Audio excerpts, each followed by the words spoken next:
I have always had it as a burden and very saddened about the Nigerian National Assembly. I often describe them as the monster that block the gateway towards our nation development.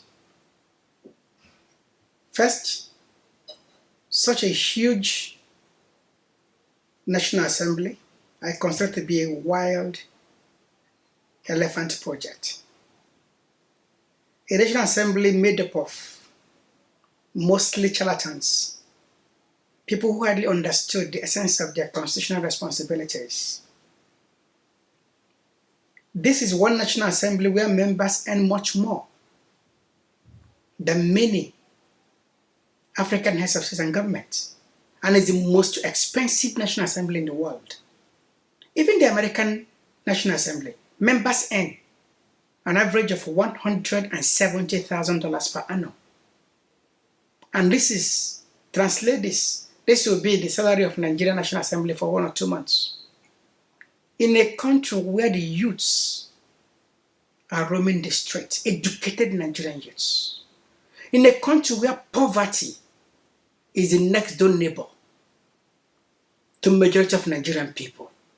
In a country where the public education is so decayed that everyone wants to look for a place to educate their children in private schools. In a country without a health policy, it saddens me. Yet, this is one National Assembly that want to arrogate to themselves how much they are going to earn, and then pile up all amount of irresponsible allowances. I find it difficult to express. And that is why several times we say the act of our embracing the Lincoln-Washington model presidentialism might not be or may not have been the best omen for our nation. But I said no. The system is not the issue. It's the way we manipulated the system and the way we operated the system, and we're still operating it now. Because you can still, as a federating nation, concentration of power in a presidential form has its own advantage, also disadvantages. But if the governance is trimmed to a variable level, like we rightly say, cut your coat according to your size, we can still have a great system. A system where our people's welfare should be the uppermost. But here, a National Assembly thinks of its own self. They are really there to serve themselves, not Nigerian people. Often they hold the executive to ransom. This is one National Assembly that will not pass a budget, except they are either bribed or all the unnecessary allowances who they have put together is agreed by the executive. Nigerians must stand as one man against this enormous evil. This is a monster that is tearing our nation apart. But hope is coming. The new Nigerian movement have the answers to this.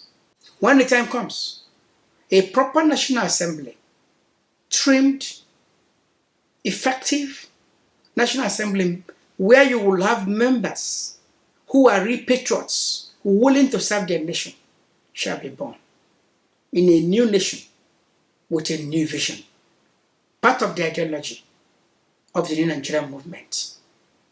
A new Nigerian movement that will be devoid of corruption. Because when you are selfless and you consider governance as a service, why will it be corrupt? Your basic objective should be how to propagate the welfare of your people, how to dry the tears of your people who are suffering enormously, how to improve the public schools of Nigeria, how to fashion out health and fiscal policies that will better Nigerian people, how to emancipate the Nigerian youths so that the countless millions of Nigerian youths roaming the streets will be reduced by providing them jobs. This should be the essence of a true National Assembly, working hand in hand with the executive.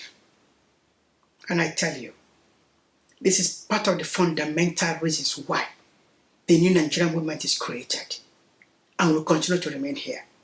And we'll have an answer when the time comes to this. I am Samson Uchenna Charles, national leader for the new Nigerian movement.